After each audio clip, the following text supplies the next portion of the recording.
Hi, everyone. Welcome to the Bourbon Obsessed New Bourbon Releases News Podcast, your commercial-free and therefore money-free bourbon podcast for Monday, October 6th. I am Ed, and this week I'm joined by my usual co-host, friend, and bourbon aficionado, Dean Langdon.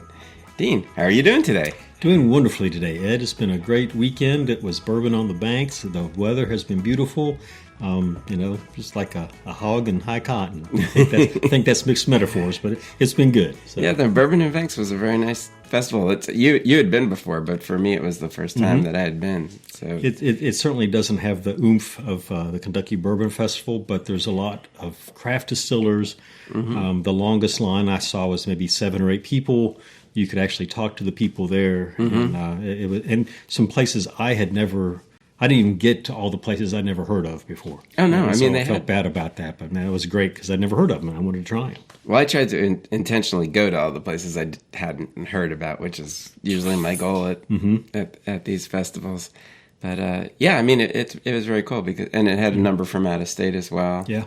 So I was astounded every time I walked by the Four Roses booth.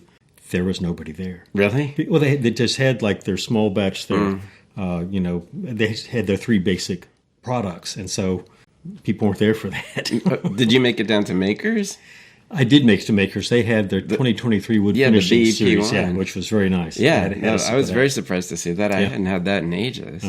So at least since 23. That was quite a nice surprise. It was also a surprise to see Makers being one of the last distilleries at the end. And nobody, the big guys don't get any better treatment there than they do than anybody else. It seems like everybody's distributed around. Big, alternating with craft, alternating with out of state, alternating with crafts.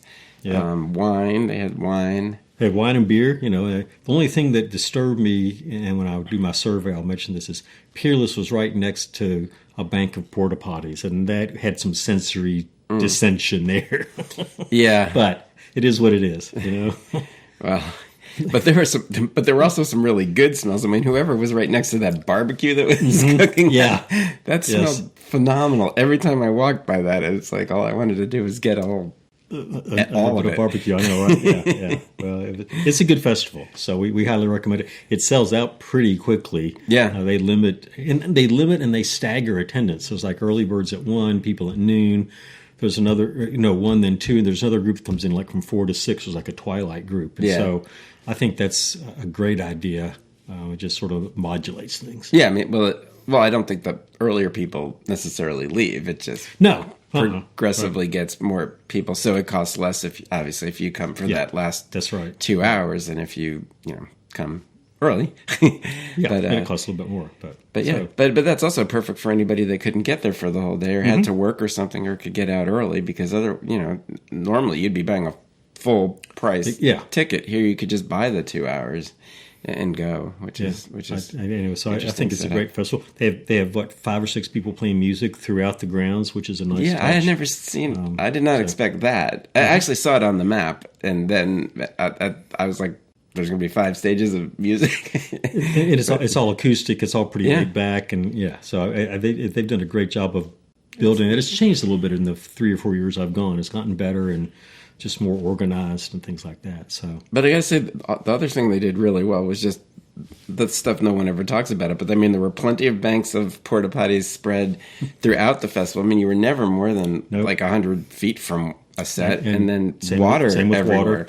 Which is, water is one of those crucial things that many bourbon festivals do not pay attention to. To the point of your guide about how to do the KBF, it would work for almost any bourbon festival. Stay hydrated, folks. Well, especially yesterday. I mean, the temperatures were just in the low 80s, but the sun was out, and it was certainly it was hot right from the start when it was still in the 70s because of that. So definitely need to stay. People were congregating in the shade. So. Yeah. So we need to talk about all these new releases. We do. So we got. We'll be here for hours. 21 to get through. So we're getting pretty good at these high volume lists, and still finishing in less than an hour. So let's see if we can keep up that trend.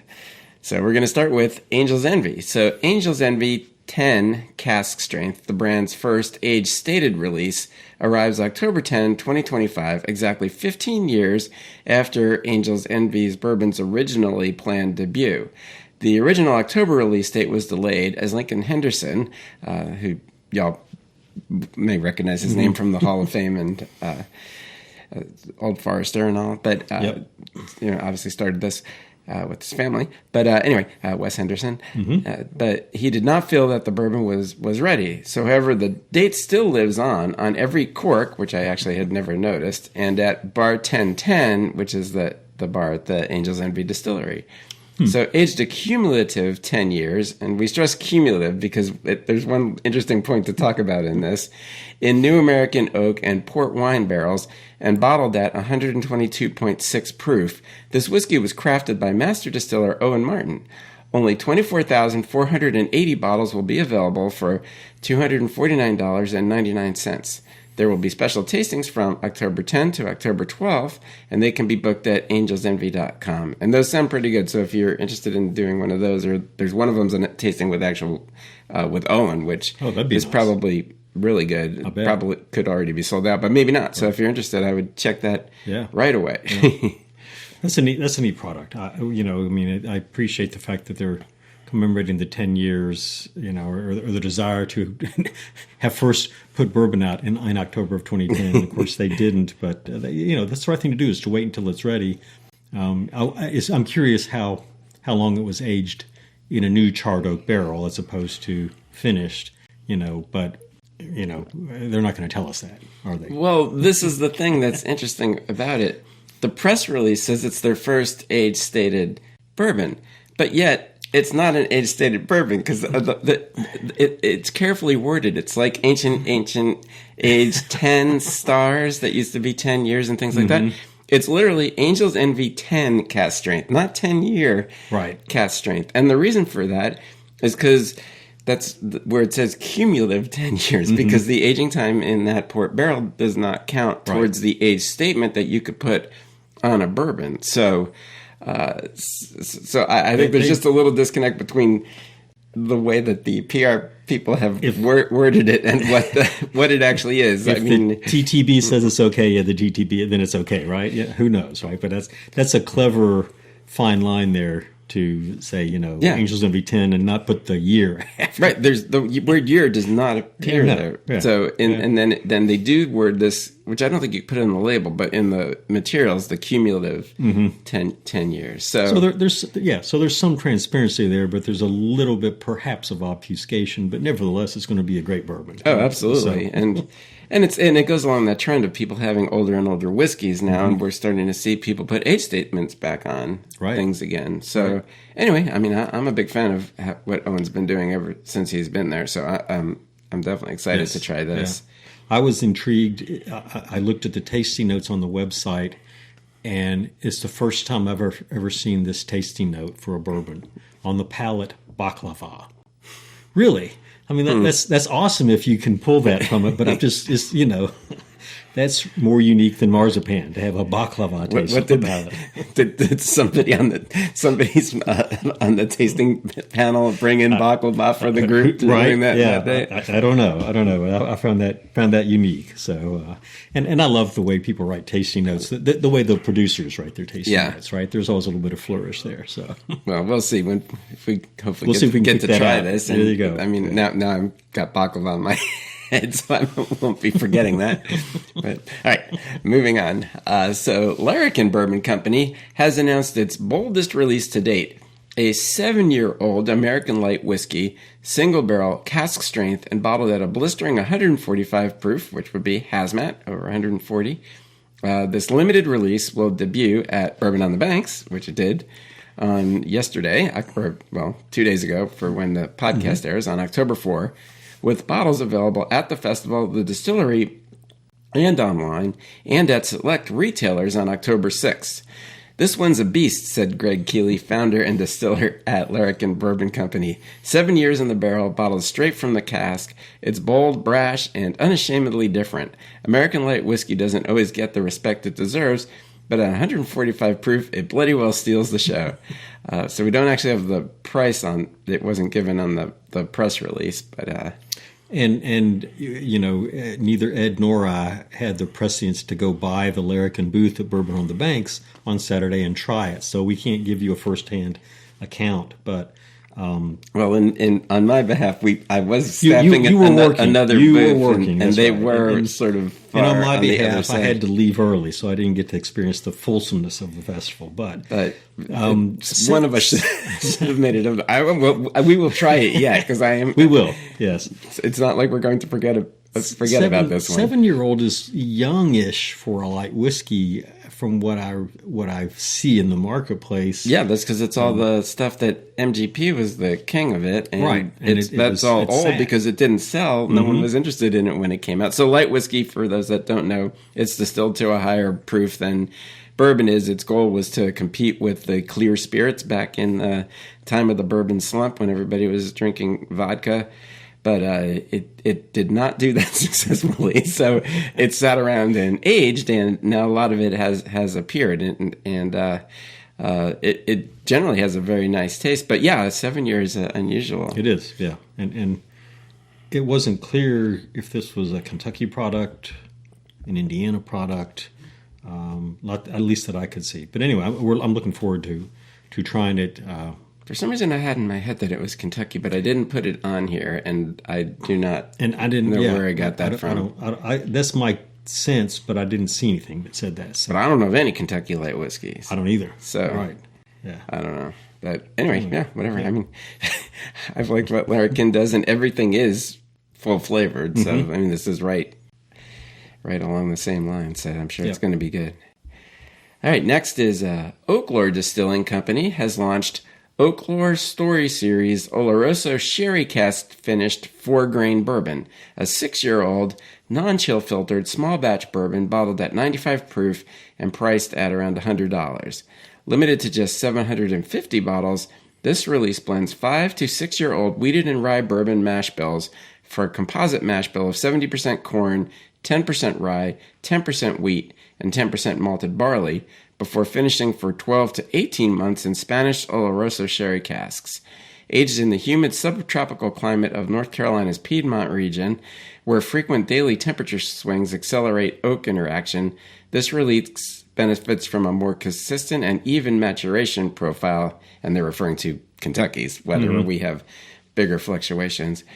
It is now available online at the Oaklore Tasting Room and at select retailers. That's an interesting concept. I don't think I've ever seen a 70-10-10-10 mash bill. I think that's actually their bourbon. We've talked about a number of their things, and they have a 4-grain bourbon. That's that they had originally only sold in North Carolina. Right. Well, I think everything was originally. I was going to say, yeah. I'll be surprised if you can get this outside of North Carolina because there's only 750 bottles. No, this one may be tricky, but the bourbon, we had talked about it, I think, on both the news maybe and on new releases because even though it had been around for a while, it had just a few months ago become a national distribution. So these may actually be able to be purchased at least online nationally. But that would make sense. But my point was it's being built off of the 4-grain. That's a 4-grain bourbon. Yeah. And apparently that was a slightly different mash bill than this one. This is the new 4-grain bourbon mash bill that they're using. But they had another in the Story series, which is that limited series, and it was a port finished rye, I want to say, which I reviewed and actually thought it was really good. Yeah. I like the experimentation aspect of it. I mean, I think it's an interesting concept to blend those, to have that mash bill, and then finish it in a sherry cask. It'd be, it's going to be unique, right? Yeah, I mean, honestly, that I've enjoyed their things, and I brought that bourbon because I'd reviewed that too, and they had sent me a full bottle. And if I have full bottles of things that I like, I take them to bottle shares. And it was very popular, and it was a lower proof, so it was one of those where you got a lot of flavor out of something that wasn't a particularly high proof.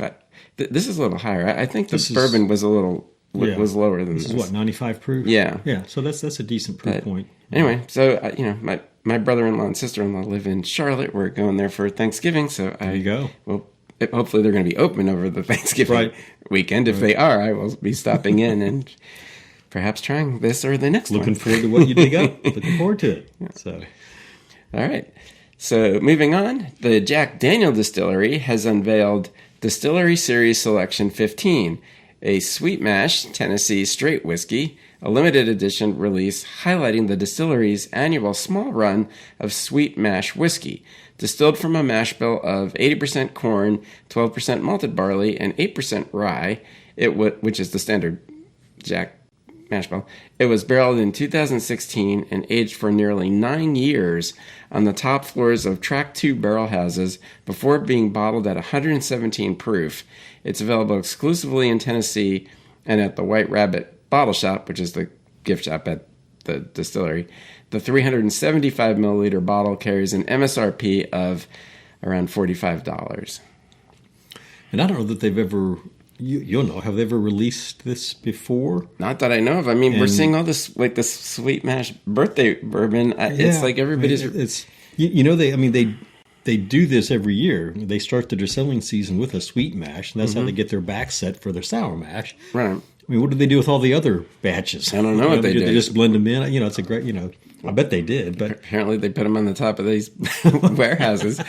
I would love to try this. We have to go to. Who knows where? Tennessee, right? Yeah, got to go to the distillery to get it. So.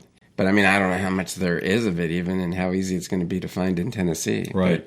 But I would like to try it. I mean, it sounds like a neat product. I'd love to see. It'd be nice to sit down and taste it next to absolutely the regular product or a single barrel or or their 10-year-old or 12-year-old. So right. I mean, it's older than the regular Jack, so you'd need to be comparing it to something that has more age on it. So.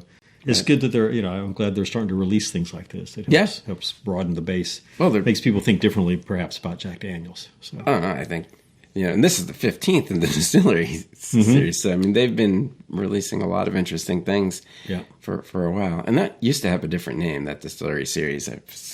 Tennessee Sippers or Tennessee Tasters, I think. Okay. Because it came in those 375s back years ago. Yeah, I think I tried they had a triple mash that was part of the distillery series, I think, that I tried, or triple malt, which was really interesting. So, I have a tequila finished upstairs, actually. That's one of these, which is actually, it's very good. Yeah. And interestingly, it was before all these other tequila finished that have come out this year. They came out like 2 years ago, I think. All right. So, Wild Turkey Distilling Company has unveiled Master's Keep Beacon, the final chapter in its Master's Keep series. First launched in 2015, the collection has showcased the distillery's innovation and craftsmanship across 10 limited edition releases. Beacon is a 118 proof blend of 10-year-old bourbon distilled in 2015 by Bruce Russell and 16-year-old bourbon distilled between 2007 and 2008 by Eddie Russell. And for anybody that doesn't know, Eddie is Bruce's father, representing 2 generations of whiskey making. This culminating release honors the distillery's past and future with the collaboration between father and son duo Eddie and Bruce Russell. Oh, look, I said it in here. The release is the highest proof in the series and will be available globally in limited quantities for a suggested retail price of $300. And just to make it full circle, Eddie is Jimmy's son. So, right. but Jimmy apparently didn't have anything to do with this particular Master's Keep release. It's the next 2 generations of father and son, Eddie and Bruce. That's neat. I like the fact that they're using that as a factor, and they're not just saying that both their names are on it. They both had a different role in distilling the juice, and I'm sure they worked together to put it together. So I really think that's a nice. That's to me a true, authentic story. Not something that they had to make up or try to do to market it. It's just the way it worked out. So I'm looking forward to trying to find a bottle. I almost stopped by the distillery today. I'm not sure that it's out yet, but anyway. It is out because they had that. I think they had a release event on last Monday or something. Okay. I actually found a bottle in Liquor Barn like a month ago. Really? It was. Yeah, it was just sitting on the shelf. I did like a double take. I was like, "What is this?" and you pick it up because there's only 2 of them. Yeah. And within 5 minutes there was only one, only 0 because the other one got bought. But so I was like, "Huh, what's this?" So I of course bought it, and then I actually asked the PR people what the deal is with that because there was no press release on it yet. There was nothing. Yeah. And so apparently this was getting released, and don't ask me why, in Australia first. and it wasn't going to be released in the United States till mid-September. And she said, well, some bottles got out. So I don't know. But anyway, so I got one. I haven't tried it yet. Good for you. Yeah. But I was very surprised. Yeah. And that's a coup. That's a coup. I'm going to keep my eyes open. It's probably too late now, but one way or the other, you just never know where you're going to run across something like this. And so, be attentive and snatch it up if you can find it, folks. I mean, it's got a lot. I'm sure it's going to be very good because the turkey stuff, Russell stuff always is. But obviously a neat story, the collaboration father and son, but then also the fact that it's the last one in the series, which I had no idea that was coming either. I didn't either. So, the only problem with these, I used to buy them years ago, and then honestly I soured on them a bit because of the price. Right. I mean, and I paid a little over $300 because our stores always mark them up a little bit, but I was like very surprised to see it, so I bought it. The ones I got were $150, $180, and that was in the earlier part of the 10-year run. But they've certainly gone. Everything's gone up in price. Let's be honest. So I know, but $300 is still up there. It is. That's right. But all right. So next we talk about J.P. Wiser's. The official Canadian whiskey of the Detroit Red Wings is honoring the team's 100th anniversary with the return of its limited edition 10-year-old triple barrel Canadian whiskey. First launched in 2023, the collectible bottle features the team's iconic branding and a tribute to the Legend of the Octopus, making it a must-have keepsake for fans celebrating this milestone season. Crafted in Windsor, Ontario, the whiskey is a high rye expression, aged in new American oak, ex-bourbon, and used Canadian whiskey barrels, and it is bottled at 80 proof and priced at around $25. It will be widely available across Michigan and inside Little Caesars Arena throughout the 2025 to 2026 NHL season. So I'm curious how you decided to include this in our bourbon releases. Well, there were many reasons why I included this. I want to hear about them because it's like, okay, wait, this is Canadian whiskey. Well, because we've talked about other ones that when they've been related to sports teams. True. We talked about Sagamore and the Ravens Rest. So I figured that sort of gave it an in. And then I sort of put it in to vent a little bit because I don't think a Canadian whiskey from Ontario that's taken all U.S. whiskey off its shelves should be associated with the American hockey team. Yes, it really rubs me the wrong way. I have to say. I hear that. Yeah. It is. So I included it so I could say that. I really think there should be an American whiskey associated with an American team. I'm sorry. It is a little bit weird to have a Canadian whiskey. I mean, it's great. We have a 100-year-old hockey team. I had no idea. Right, I'm not a hockey fan, but to commemorate that with a Canadian whiskey is a bit. I mean, I realize Detroit is literally across. It is right. It is across the bridge. It still doesn't change, and I might not have even cared all that much if it wasn't for the fact that Ontario hasn't sold American whiskey in how many months now? Yeah, it's going to be close. It's probably 9 months, 6 to 9 months. So I mean, I just personally find this unacceptable. So. Yeah. So I don't know if anybody agrees with me. Let us know, folks, one way or the other. So, and you won't find it on the shelves here. You got to go to Detroit or the arena. So if you get some. Let us know what you think about it. It's going to be readily available. It's low proof. It's inexpensive.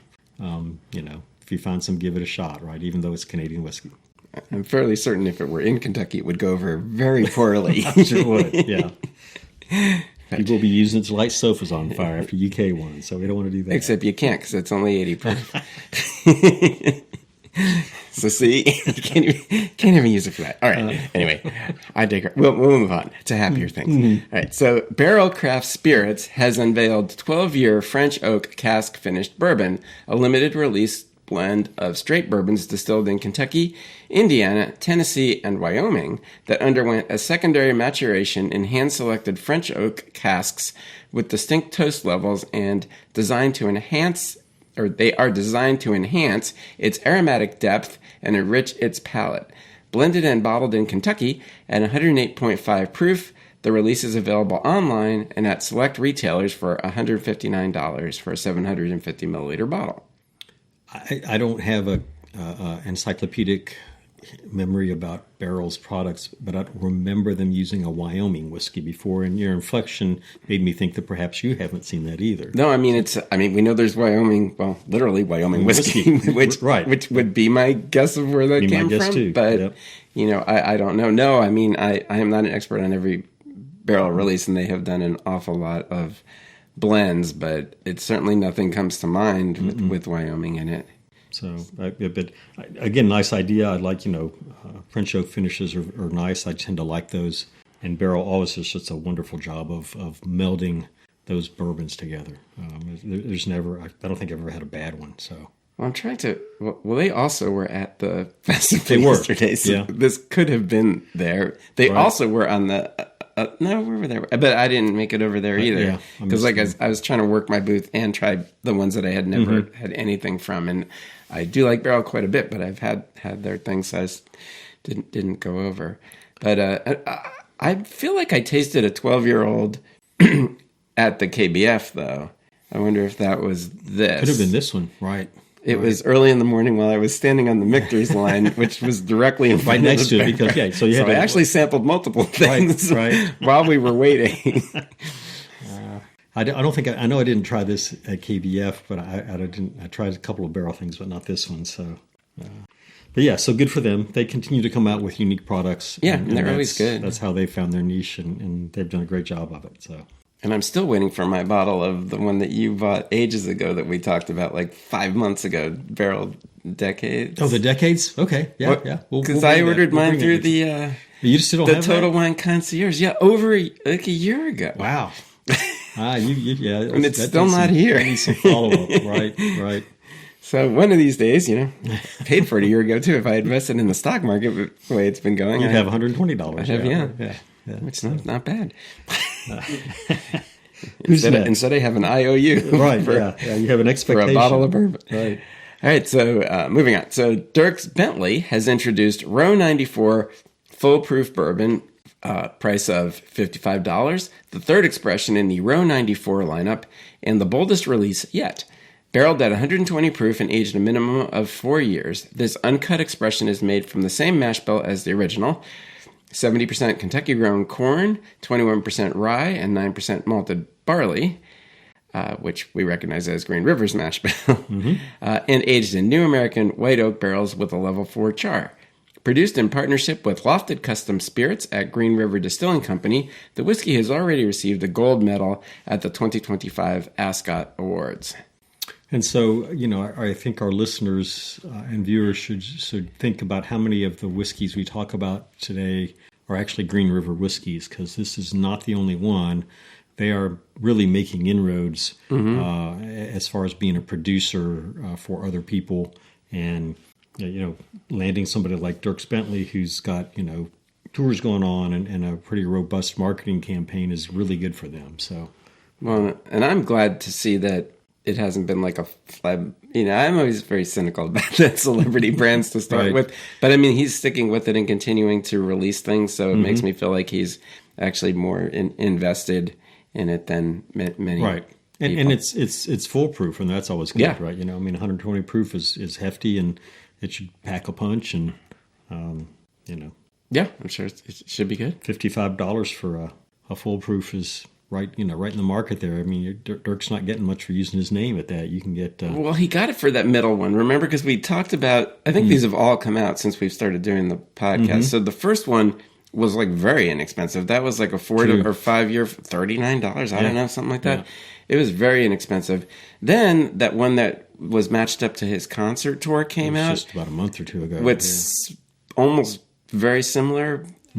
specifications for like 100, and we were commenting how that was so expensive. Right. Yes. And now we're back down to being reasonably priced again. So I don't know. I mean, maybe that was just higher since it was associated with his tour. Maybe he was just testing the water. If you're going to pay $40 for a T-shirt, what's $100 for a bottle of bourbon, right? Yeah, come on. So, Well, you're going to almost pay that for a beer at the concert, right? Yeah. Whatever the market will bear, folks. Yes, that's the way it works. But anyway, so I like this pricing better, and I'd like to try this somewhere along the line.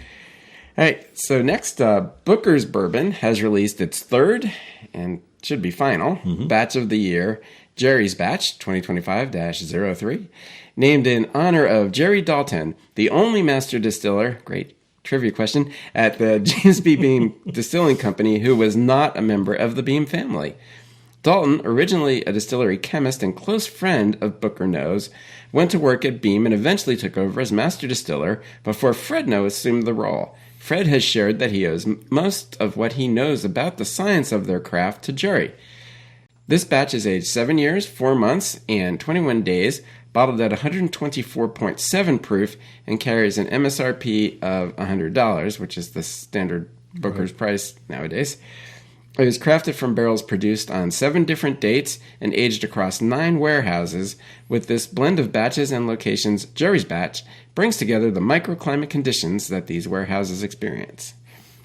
And usually, Beam is great because they give you the actual percentage of each batch. And this one has something I've never seen before, is each of these 9 locations is 11.1%. Yeah, it's like they're all exactly the same percentage, which is really interesting. Except they wind up, where's the other 0.1? Well, so it's angel share. 0.1 is the angel share. Jerry Dalton was a chemist, I learned, and he actually would give Fred tests and test him on the knowledge. So I thought that was sort of neat. A little bit different from perhaps what we think of as master distillers back in the day who were who learned the craft, right? I mean, he knew enough, he knew some science and applied it, which is really cool. So yeah, probably how he, well, I guess that and being friends with Booker Noe, but how he got the job. Right. I mean, he's certainly qualified for it, and I mean, it's very. And I think he's in the Hall of Fame. Yeah, but it was only in the last year or two, which... I never knew there was anybody except, a Beamer I know who served as a master distiller at Beam. So I learned something from the podcast, which is great. Yeah. No, I mean, it's, I think from a marketing standpoint, they tend to be a little... He wasn't talked up as much, obviously, as the family. So, yeah. Alrighty, so the World Whiskey Society has unveiled its latest high-aged release, the Doc Holliday 16-year aged Kentucky Straight Bourbon, made with a mash bill of 75% corn, 13% rye, and 12% malted barley. This 16-year-old bourbon is well-aged, allowing the complexity of flavors to harmonize into a smooth, balanced experience with both sweet and savory characteristics, according to the brand. It is now available online for $400 for a 750 milliliter bottle, and the proof is not provided, which I'd sort of like to know for 400. I would too, and I actually blew up the picture and looked on the label, and there was no proof statement on the front label anyway. It's cask strength, so we know it's not 100. Right? So is this buff turkey, you think? I don't know. This on Sunday morning, there were 34 left. So when you listen to this podcast, there might still be a couple left. $400 is a price point that not everybody's going to jump at. The name on the label is "I'm Your Huckleberry," and I'm not sure what significance that has, but it's a little quaint. So, wasn't that from a movie? I mean, it is from probably somewhere. Yeah. It's got to be. It's got to be from someplace. So I don't know where, but. We have a Google we can ask, or ChatGPT, or everybody else. But, right. All right, but we don't have time, so, we don't, so. Moving on. So Narragansett Beer and Wheel Horse Whiskey have announced a unique collaboration resulting in 2 complementary releases. Narragansett Barrel-Aged Baltic Porter and Wheel Horse Baltic Porter Beer Finished Bourbon Whiskey. This partnership goes beyond a simple barrel swap. First, Narragansett aged its Baltic Porter in freshly emptied Wheel Horse bourbon barrels. Once the beer was removed, the same barrels returned to Wheel Horse, where a Kentucky Straight Bourbon, already aged 4 years, was finished for an additional 4 to 5 months. The resulting bourbon is bottled at 101 proof and priced at $40. Both releases debuted at a launch event on October 2nd in Providence, and the bourbon will be available in select retailers across Rhode Island, Connecticut, and Massachusetts, as well as online, where I guess many more people can get it. Yeah. And since I was called out on this last time, I will mention that the prices on their website are always higher than the prices on the press release. I don't know if that's because it's including the credit card processing charge, because some of these companies do that. So so it's $42.99 on the website, even though the stated press release price is $40. And again, it's 101 proof, 4 or 5 year old. That's not bad. It's a fair price point. I suspect this is also Green River product, although I don't know for sure. I think Wheel Horse. I think we do know for sure. Do we? Yeah. Yeah. So the other, there's another Wheel Horse product. I'm pretty sure it's their bourbon clearly, is all. Yeah. So I think it even says it on the bottles. You should have the DSP number on it, right? Yeah, You should have the DSP 10 on it, right? So it's.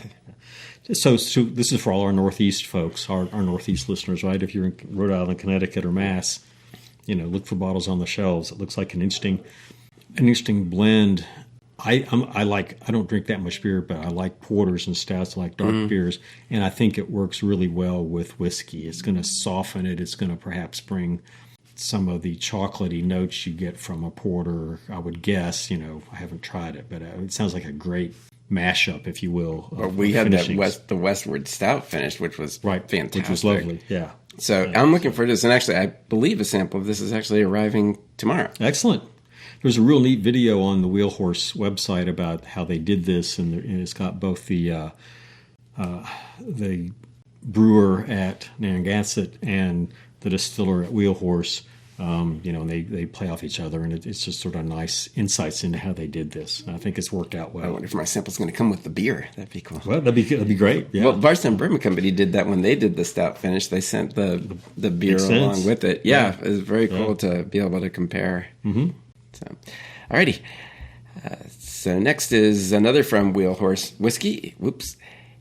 And they've announced their fall 2025 limited release of Wheel Horse Cigar Blend Bourbon, a 5-year-old bourbon distilled at Green River Distilling Company in Owensboro, finished for a minimum of 8 months in a combination of port, cognac, sherry, and Armagnac barrels. Bottled at 101 proof, non-chill filtered, and priced at $40. I think 101 proof is what their regular bourbon is at. Isn't it? We talked about it a while back. I think that's right, but I'm not positive. And this is a 6,000 barrel release, and again, it's going to be $42.99 on the website. But nonetheless, I mean, I like their pricing is always pretty reasonable. It is, yeah. And I think it's 6,000 bottles, not barrels. But yeah, that would be a lot. Yeah, it would. I'll edit that out. It's I always have to sound correct. I don't want people to think I'm less than perfect. I'm hesitant to correct things like that, but I don't want people going out, trying to find 6,000 barrels of something. So, well, they won't have to look very far. No, they won't. Yeah, not these days. I'm trying to think of a bourbon that's been finished in all 4 of those finishes, and it's not clear if they did them like chronologically or if they did them simultaneously and blended them. I'm not sure it makes a difference, but just curious about things like that. I mean, almost everybody's that's done that number of barrels for the cigar or any kind of blend. They're usually cigar blend batch, whatever people wind up calling them. They're usually separate and then blended. So I assume otherwise the sequential, we'd still be waiting for this to come out. Right. But it would be 8-year-old, right? So, yeah. Right. So, yeah. All right. But it wouldn't. It'd be 5 still. So, anyway, but yeah. So that should be more readily available than the Narragansett, Baltic Porter. Yeah. So, well, I think, as there are those of us that are, I mean, I like Bardstown Bourbon Company's stout finished releases. There haven't been all that many people that have done them, but I think they do attract a more limited market. So I don't think when people put them out, they don't put out crazy quantities. Right. Right. Yeah. And there's a reason for that. I think you're right. Yeah. There's a limited market for that. It's a niche, but I've been really happy with the ones I've tried. Yeah, me too. So anyway, we'll be able to try theirs. All right. Next is Copper Cask Spirits is set to release 3 new expressions in its small batch series this October, showcasing a range of finishes and aging techniques. The limited edition releases include Small Batch Series 12, a 7-year rye whiskey finished in tawny port and new toasted oak barrels, crafted from 8 hand-selected barrels of 95% rye whiskey. Most of the whiskey was finished in tawny port barrels, with a smaller portion in new toasted oak. And that's at 120.2 proof and $70 with just 1,800 bottles made. Then next is Small Batch Series 13, the 2025 Cigar Blend Bourbon, a 41-barrel batch composed of, is that the right word? Actually comprised, I think. It is. Yeah, you're spot on. Of both low rye, 21%, and high rye, 36%, bourbons aged for a minimum of 8 years. The blend was rebarreled into PX and Oloroso sherry, Armagnac, cognac, and tawny port casks. Sounds sort of familiar. For at least, but both of these whiskeys actually have the same parent company, Copper Cask and Wheel Horse. I'm shocked. Yeah. That's why we're getting a little similarity. Right. For 8 years, the blend was rebarreled into what I just said for at least 6 months of finishing. And that's at 118.2 proof. And again, $80. And this one's with 6,000 barrels produced, also similar. Next is the last one of these is Small Batch Series 14, which is an 8-year double oak bourbon created from 19 barrels of low rye, 21%, and high rye, 36%, bourbon, recast into new American oak wave stave barrels for a minimum of 10 months. It's at 120.2 proof and $75 with 3,600 bottles available. That's sort of a mouthful. It is. That's a lot. That's a lot. So, but explain to our listeners what wave stave is. How do you, and what does it do for a bourbon like this? It's already going to be double oaked, right? Well, for the wave stave barrel, smooth ridges are cut longitudinally within the barrel staves before the barrel is constructed, and that having those ridges within the barrel increases the surface area. The barrels generally are also a long toast and a light char, so it adds the characteristics that brings as well. So yeah, I mean, again, interesting small batches, limited releases, limited barrels, fair price points for what they are. I think Copper Cask usually does pretty well with their stuff. I looked on the website, and I think small batch 11 still had some bottles left, but all the others were totally sold out. And of course, they've been around for a while, but they sell through these. No, they definitely do. Well, were you at the bottle share where I don't remember which number small batch it was, but it was the first one of theirs I had ever tried, and I thought it was fantastic. Yeah. And I brought it to the bottle share, and it was like one of the favorites. I was at that one. Yeah. Is that the most recent one with just like 4 people? No, this was we had like 15 or 20 bottles at that 4-person bottle share, though. But no, but this one was a long time ago, maybe a year. I was going to say, yeah. Because it was the first time I had tried Copper Cask, and I was like very impressed. And then when I said that and I looked online, everybody says like the same thing. I'd never heard of this brand. And now everybody has heard of it. And I've seen, some people I know have recently done a pick with them. And neat. Yeah, I mean, it's very good. So honestly, I do not remember which one of these is coming, but I have a sample of one of them that should be coming here as well. Mm-hmm. So I'm really looking forward to that because the bar was set very high from the last one I tried. I thought it was outstanding. Right. That's going to be easier to find than the next thing that's on tap here. But let's talk about. Yeah, we're not going to be able to find this. I would like to try this, but that's not going to happen. Frey Ranch Distillery has unveiled Harvester Series Second Harvest, a limited edition wheat whiskey crafted from sustainably grown grains harvested exclusively on the Frey family farm. This is not easy to say. In Fallon, Nevada. Blended by master blender Nancy Fraley alongside Colby and Ashley Frey and master distiller Russell Wedlake. The whiskey is comprised of 52% 100% wheat whiskey, 14.25% 4-grain bourbon, 9.5% 100% unmalted barley whiskey, 9.5% 100% malted barley whiskey, and 9.5% 100% barley whiskey, half malted and half unmalted, and 4.25% quad malt whiskey.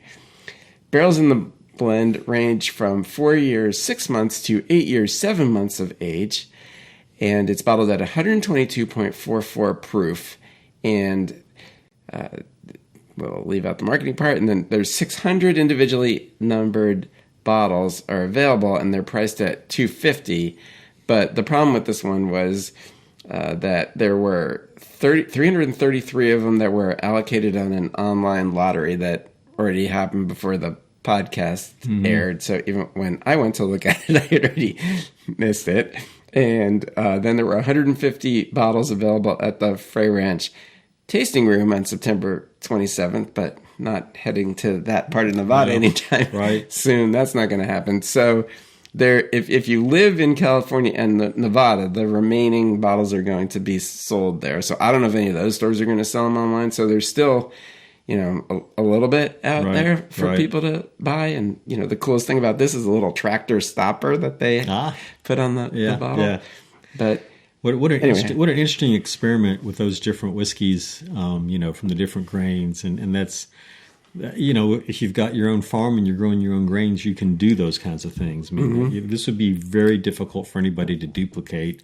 It would be just an awful. It's still a lot of work, I'm sure, just for them. But at least it's their farm and it's there, and I find it very creative. I'd love to. Oh no, these are very find cool. someplace. Yeah, that's what. Yeah, I mean, I don't. Well, next time we have to buy it the second we hear about it. But I think I heard about it when it was already too late. Right. At least. Well, and then it's a lottery. I mean, you're not even exactly right. Yeah, what's the odds lottery to buy one of getting it? Right. And then obviously we have to bring up the point that the press release says wheat whiskey, and we know this is not because it's got all these other components. It's a blend of straights. But the label actually says American whiskey. So again, I think it was a bit of a disconnect between, PR and the distillery because the bottle's labeled correctly. Yep.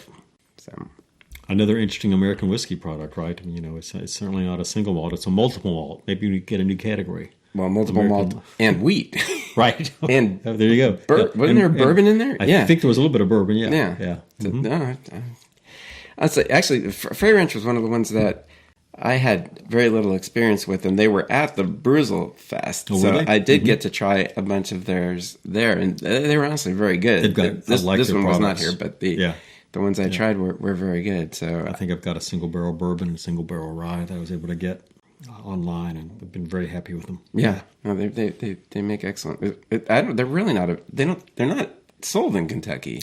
No, I had to get it online. I got it shipped to me. So, yeah. All right, so moving on.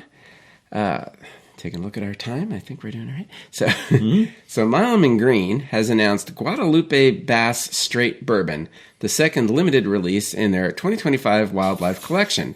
Distilled in Kentucky, Texified, which I think we've talked about, in Blanco, Texas, and bottled at 125.1 proof, this 7-year-old cask-strength bourbon was crafted from 3 select barrels and honors the rare Guadalupe bass found only in the rivers of the northern and eastern Edwards Plateau of Texas. Look at what you learn on our podcast. I know, right. Part of a series that explores Part of a series that explores how hill country weather shapes whiskey. Proceeds from the release will support the Texas Parks and Wildlife Foundation. The bourbon will be available for $150 exclusively online and for pickup at the distillery beginning Wednesday, October 8th at 3 p.m. Central Time. Ampersand Society members, which is their group, but you just have to sign up, will receive early access with a password released at 10 a.m. on that date.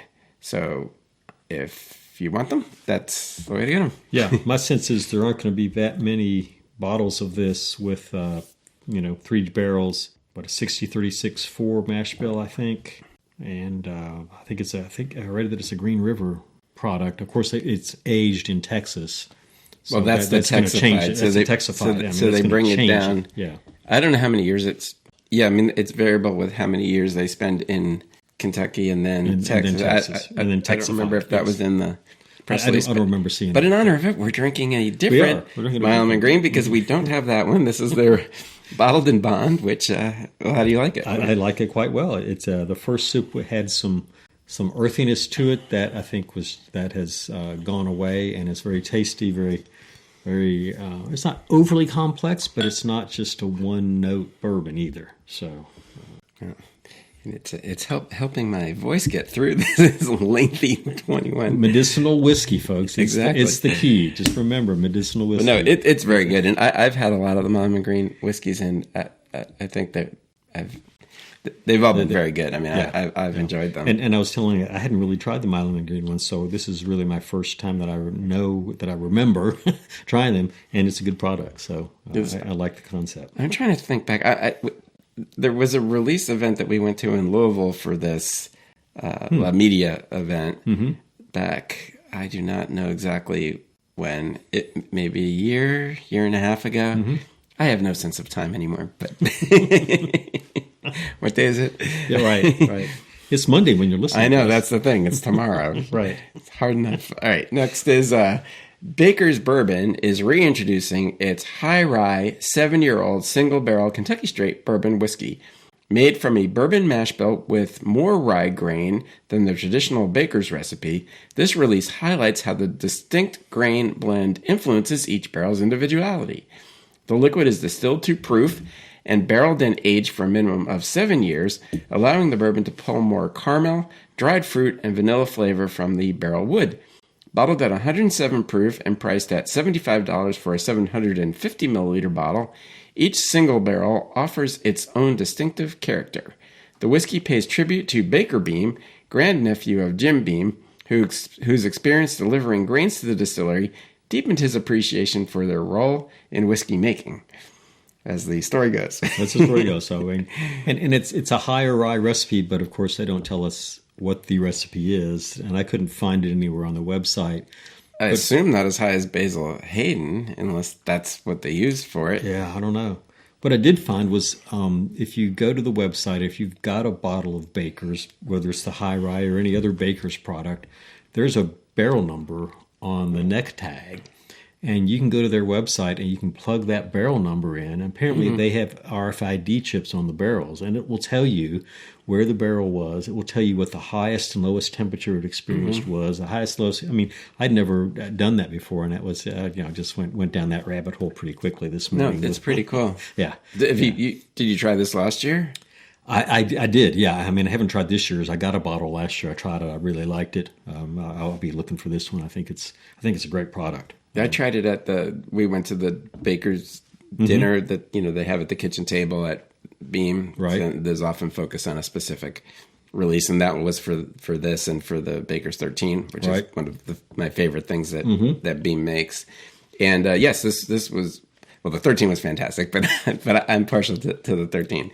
But this one was very good, and it was also in a cocktail, which it obviously stood out very well, and at 107 proof with high rye. So it's very well suited to that. But it was very good on its own as well. Yeah, the 13 is wonderful, but I like ryes, and so I know this is not a rye, but it's a higher rye bourbon, and I tend to like that. So looking forward to finding a bottle of this, and they're pretty easy to find. They're not scarce. They should be easy to find. Yeah. All right, next, Eric LeGrand Bourbon, the first spirits brand to partner with Rutgers Athletics, has teamed up with Rutgers University to release the inaugural bourbon in the new Scarlet Knight series. This limited edition Kentucky Straight bourbon whiskey celebrates the university's legacy and mascot while honoring co-founder Eric LeGrand, a former Rutgers football player. Aged for 5 years and bottled at 92 proof, the bourbon is crafted from a mash bill of 70% corn, 21% rye, and 9% malted barley, which I think we all recognize where that came from. Yes, we do. It will be available in 750 milliliter bottles for a suggested retail price of $55 at select New Jersey retailers, online, and at bars and restaurants statewide. So by my count, this is the fourth or fifth release that's Green River product, and that's fine. It's good, good for them. This has a charitable component. I think $5 from every case they sell goes to the Christopher Reeve and his wife have created a foundation that studies paralysis and things like that. So there's a charitable aspect to this as well as a sports mascot. So good for them. But you know why that is? I do not. Well, because he's done amazing things. So I mean, he was a football player, but he had a horrible injury and was paralyzed after. So that's his attachment to those charities, and he's doing this and he's giving back and trying to help others, and he's done a lot since his horrible injury. Yeah. So I'm clearly not the sports guru, and probably not even a bourbon guru. But well, you didn't ask me why I included another regional bourbon one, but the reason I included this was for a completely different reason than the other one. This one I'm very proud of. This is a positive reason. There you go. Yes, done, and rightly so. It deserves us talking about. That's right. About him. Right. All right. Next, Brown-Forman has announced the return of its highly coveted coveted King of Kentucky, now in its 8th year and bottled as a limited edition single barrel bourbon aged for 17 years. This release was drawn from 63 barrels personally selected by Master Distiller Emeritus. He's retired about as well as I have. Chris Morris, from the 4th floor of Warehouse J and the 1st floor of Warehouse G, distilled at 2 production dates in 2007. Proofs range from 124.4 to 135, with only 5,000 bottles produced. Each bottle is filled, bottled, wax-dipped, and numbered by hand, and includes detailed information such as age, proof, warehouse location, lot number, and barrel number. The suggested retail price is $399. And probably 99 cents. So it's no, I don't think it actually had them. Oh, okay. Well, we got rid of the penny, so that's all. Well, there you go. We can't have that. Right. So. I mean, which honestly is not a horrible thing. No, it's not. King of Kentucky is almost legendary, right? I mean, Brown-Forman has done a great job of not only producing wonderful bourbon, but marketing it well. And well, you don't have to. Yeah, I don't know. Wait, does this need marketing? It doesn't. No, I mean it really doesn't, right? So it's going to sell. Our chances of finding a bottle are harder than the Pappy stuff, and. But honestly, it's significantly better. And so these have always been outstanding. Yeah. My brother had some out-of-town friends, and he said, hey, they had something called King of Kentucky. Is it any good? I said, yeah. and apparently they were smart enough. They went to Evergreen Liquor on a Wednesday afternoon. Oh, that's the only time I get to try it. Yeah, $40. That's the only time I'm going to get to try this one. $40 for King of Kentucky shot. And it was like, well, okay, that's half price. That's worth it, Oh, absolutely. I mean, that's what half price Wednesdays are for. Understood. So yeah. So shout out to Evergreen on that. Good. But I mean, good deals. Whenever I put King of Kentucky in a flight with things that would be its peers, it just always stands out as the winner. Yeah. I don't know. I mean, they are single barrel, so that your results may vary, but of course, they have a good chance of being extremely good.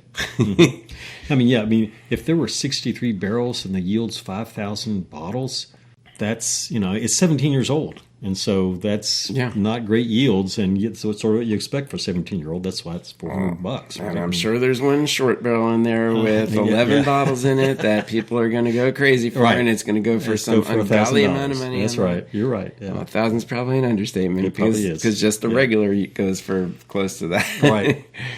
Well, so going back to Chris Morris retiring, this next release could have had Chris Morris, but it doesn't. So there you go. Well, the proof has gone up at Woodford ever since Chris left. Yeah, it has. Yeah, because not everything is 94 anymore. No, in fact, that's the minority. I know it is, isn't it? Yeah. All right, anyway, so without further ado, Woodford Reserve has unveiled its first ever barrel strength rye, a pre-prohibition style rye whiskey bottled at a robust 125.1 proof, crafted by master distiller Elizabeth McCall. From the distillery's traditional 53% rye mash bill, this bold expression delivers more pronounced spice and tobacco notes, layered with fruit, floral, and subtle sweetness. Bottled at batch strength rather than the standard 90.4 proof, the limited edition rye highlights the heritage of America's original rye whiskeys. It is available in 700 milliliter bottles for $129.99. They still think we have pennies, with sales beginning October 2nd at 10 a.m. online and at the Woodford Reserve Distillery, limit 2 per person, as well as at select retailers. But I suspect this is still around. So to celebrate the launch, Master Distiller Elizabeth McCall will host an exclusive guided tasting on October 9, so you can get tickets. I've never actually done a tasting with her, featuring the classic Woodford Reserve rye, the 2011 Masters Collection New Cask Rye, that's way back in that series, and the new Barrel Strength Rye. Each guest will receive a bottle of the new release to take home, and tickets are $215. So that's actually pretty decent. Not a bad deal. No, it's good. I'm sure those are sold out, but that's actually as of Sunday morning, there were 2 left. Really? And I was really bummed because I already have something I'm doing that night because I was getting ready to snatch those up. And it's but no, they're probably gone by the time people listen to this. By now, when you tell me they're still available. I know, right? Yeah, potentially. Because I've never done a tasting with her, and I would really like to try 125.1 proof Woodford Me too. rye. Yeah. Yeah. So, I'll be looking for a bottle of this because I love rye, first of all, and Woodford just doesn't. This is a distiller series, I think. So they do come out at a cask strength, a batch proof kind of thing. But well, they have been now. I mean, right. Elizabeth McCall has that. been releasing a lot of things that. Well, I mean, she hasn't had the actual title for that long, but during that time, wasn't it a barrel strength bourbon fairly recently? I think yes, it was. Right, and then she is definitely upping the proof. Mm-hmm. So it'll be very interesting to try these especially the rye. I mean, but everything really at the higher proof. All right, so. Last but not least, and we will keep this just under an hour, amazingly. Well, not with my lengthy closing, but so this is just a quick mention because you could have a chance to get these. So this hasn't been advertised anywhere except in Beam Distilling's Instagram story. Little Book The Infinite 2, which, as you may or may not know, was delayed greatly due to a labeling problem, is now going to be available at the American Outpost. And it says a store near you, I don't know, at 9 a.m. on October 8th. So it's probably going to be at the distillery. I do not know what that other distribution is going to be.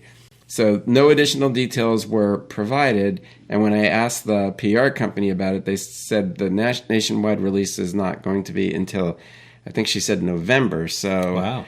I do not know what this at a store near you part means. But I think if you're near the distillery and you want this, 9 a.m. on October 8th, that will be the place, well, probably 5 a.m. will be the place to be, but or earlier. But and they're going to be-releasing it nationally, so they know they've got some stocks, but again, they limit what they sell through the Outpost.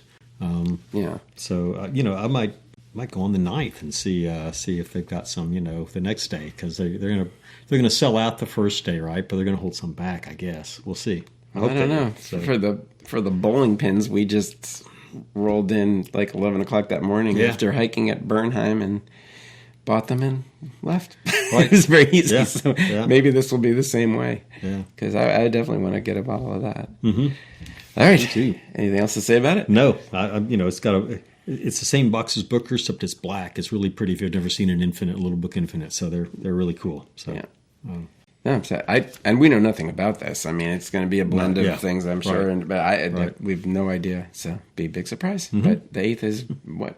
Well, Wednesday. Really soon. Yeah, a couple days. Yeah.